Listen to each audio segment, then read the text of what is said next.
Wow. Yeah, Yeah, almost 30 years. Yeah, almost Can we 30. get you to say your name and count to 10, please?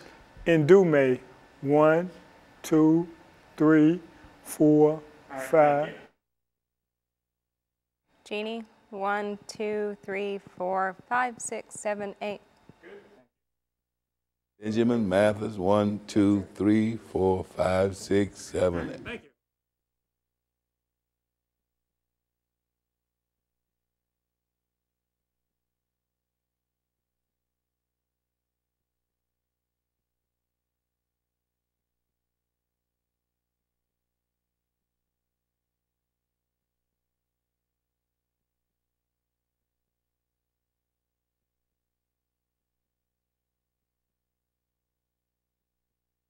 Bill.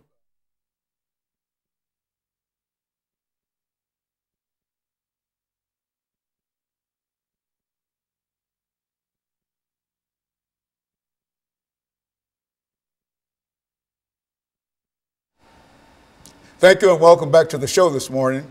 The topic is issues of the Tennessee prison system, and we have been joined by Mr. BMathis and Mr. Indume. Ms. Alexander has been with us since the first segment of the show today. And let's pick up Mr. Mathis by having you to give us some information in reference to your situation. You talk about life after prison. Why don't you make a few statements in reference to your background and how you became involved with the prison system.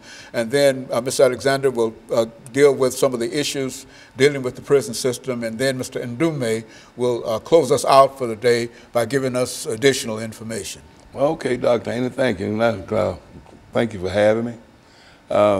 Yes, I was incarcerated for quite some time, 22 years, to be, as a matter of fact.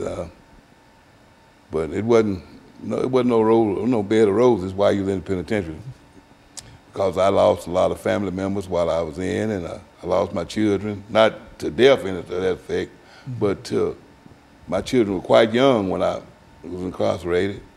And but when I got out, I did get blessed enough with God to be reunited with my children after all those years, which was a blessing to me. And you know, life after prison has been real good to me. God's been good. He's blessed me to be with my family again, and I got my own place. You know, it's just certain things. And to me, it's left up to the individual. You know, if you want to do good, once you get out, you can do good. But if you want to take that bad trail again, that's on you. But as far as me, I keep myself around positive people all the time. Like Pastor KWalker is one of them, and other ministers that I associate with quite a bit. And I'm just thankful to be around those kind of people, because it helps me. It helps me, and it helps me a lot to get where I am today. And I also do a lot of work inside the schools. I belong to an organization called the Dirty Dozen, and we go into the schools and talk to students and try to steer them. We give them insight on some of the things that we did to get us where we were. And we try to, you know, instill in them that we don't want y'all to follow in our footsteps and do the things that we done. And we do pretty good. We do pretty good with that. And if we can save 1 or 2 children from being incarcerated, that's a blessing to us. So we try very hard to see what we can do and continue to do our best with the young and the old, because I speak in the churches as well. Good. To try to, you know, let people know my background, what happened to me, why I was incarcerated for all those years with a life sentence. And thank God I was blessed to get out in 22 years. Okay, Ms. Alexander, concerning his situation, what would you say in reference to that? You know, Mr. Mathis points out something that is so important, that we know it's vital when someone returns to the community from the prison community, and that is being able to have family support, being able to have community support. So here's a man who had a life sentence, who spent decades in the prison, and was able to come out of that and become an important part of his community. I mean, he has wisdom to offer, he has guidance to give, and that is so incredibly important. It's so crucial that people are able to maintain contact with their families, to come back into the community, and it just makes me think about the fact, again, that there is a particular dialogue happening in this country, discussion about an awakening, about ending mass incarceration. You know, and you look at states like California, for example, that repealed their 3 strikes laws, that realized that they had to do something about their sentences that warehoused people for the rest of their lives. And now they've returned so many individuals to their communities who never thought they would go home again, you know? We think about the prison system that we were talking about in the first segment. We were talking about the violence in the prisons. And something that I think is so important for your viewers to understand, there are reasons for the violence. And that reason is not because the prisons are just full of wild animals and monsters who can't control themselves. But when you have people who are hopeless, who don't have jobs, who don't have programs, who don't have access to their families sometimes, people who are cut off from their communities, who are shipped far from their communities, have no way to get commissary if there isn't someone on the outside to help. If there is no hope, then people become desperate. Very good. And of course, Mr. Indume, give us some information in reference to your situation over the last 4.5 or 5 minutes. Right. Well, I would start out by saying that just trying to pick up on what Jenny was saying. Well, first off, I spent nearly 3 decades in prison, and what I've seen over the years, particularly since this new commissioner came in and the governor, they came in and just turned everything upside down in terms of, I think everybody understands prison is prison, and people are sent there for punishment and that stuff there, but I don't think that that's no reason that people, begin to, dehumanize people in such a way that, because most people sitting in prison coming home, and Pastor Walker kind of said it earlier about the way that you treat people. I mean, if you treat somebody less than human, and for years upon years, and send them out into society, you're sending out a ticking time bomb. I think that a lot of the stuff that's going on in the prison that created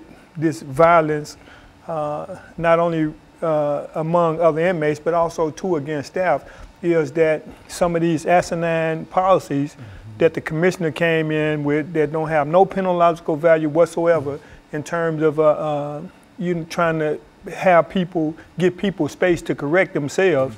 It's like Ben said, certainly we have personal choice in that stuff there, but the reality is that I think that we also too have to realize and understand that we're dealing with a system, industry first off, and I want to say this to the people that's out there watching, particularly the ones sitting in prison. Prison is an industry, and billions of dollars are involved, and based on that, somebody going to jail. Bottom line, we know somebody going to jail because there's too much money involved, too many people sitting, feeding off of this misery that's created in some people's lives. The people that, when you look at crime rate, particularly drug stuff, that sent got a lot of people sitting in prison, nonviolent people sitting in prison.